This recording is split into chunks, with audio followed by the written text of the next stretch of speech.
lot of cookbooks at the Post-Gazette food and flavor section, and this year we got a whole slew of ones dedicated to grilling and barbecuing. And in almost all of them, one of the recipes that stood out for me was what's called a spatchcocked chicken, or a butterfly chicken. And what it is it's a whole chicken that I'm going to take the backbone out of, and you butterfly it and spread it out on a grill, and you cook the whole thing at one time. Some people put bricks on top, or maybe a cast iron frying pan.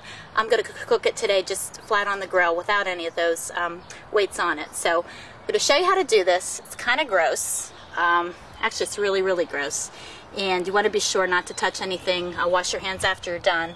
But this might be a good activity if you have a teenage boy to get him involved in the kitchen, because it's kind of like dissecting.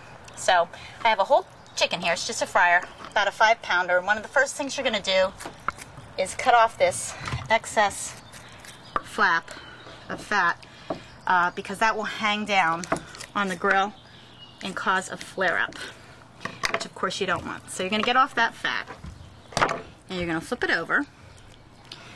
You're going to look for the backbone is right here, and you want to make sure that you don't cut too far out, because then the chicken will fall apart. And actually I did that just a couple nights ago. Put it on the grill and it was gone. And you're just going to get a pair of kitchen shears. You could do it with a very sharp knife if you're comfortable too. And you're just going to start to cut, following the bone up. Other side. Again, you don't want to get too far off, or you will lose the support system for the chicken.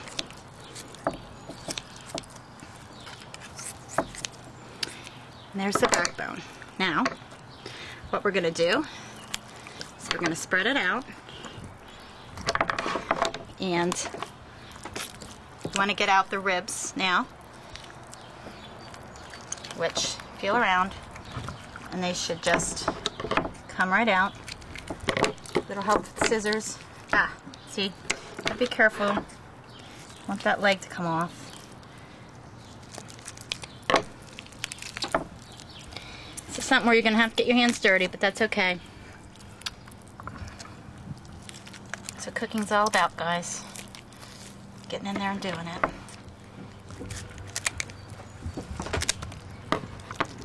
And this is actually a pretty economical way to do a chicken too, because a whole chicken's always going to be cheaper than parts. And there you go. It is a butterfly chicken. You can marinate it and put it on the grill. You could put a rub on it if you wanted.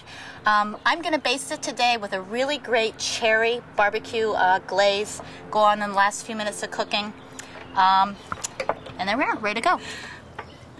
It's kind of like carrying a really slimy baby. Now I'm going to put it on the grill here. It's been preheated. We're going to cook it on indirect heat, which means the burners are off on this side. They're on this side. When I shut the oven, it will actually have a baking effect. If you're going to do any kind of mop or a sauce, you're going to want to wait until the last 10 minutes or so of cooking, or it's just going to burn off. Now, we're going to check the temperature of the chicken to make sure it's done, and it should be about 170 degrees. Don't want to hit bone, thickest part of the thigh. And there we go, it's perfect, 170 degrees, so it's ready to come off. Okay. Whoop. Sorry about that. Oh, shoot. Oh well. It still tastes good. Just have to put it back together on the plate.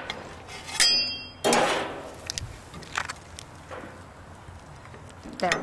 Nobody will ever know. That is our spatchcocked chicken, or another way of saying a butterfly chicken.